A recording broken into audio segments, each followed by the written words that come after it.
সাদা কাপড় পড়াইয়া খাটিয়াতে শোয়াইয়া আমার মায়েরে তোমরা কই যাইতে লইয়া রে গ্রামবাসী একটু দাঁড়াও মায়েরে দেখি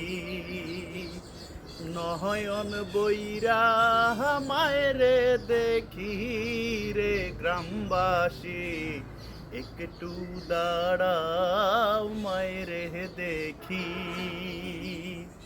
ছেলে যদি কোথাও যায়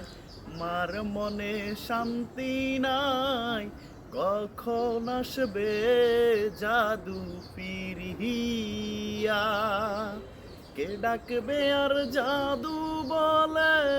মাই যদি মোর যায় রে চলে কে ডাকবে আর জাদু বলে মাই যদি মোর যায় রে চলে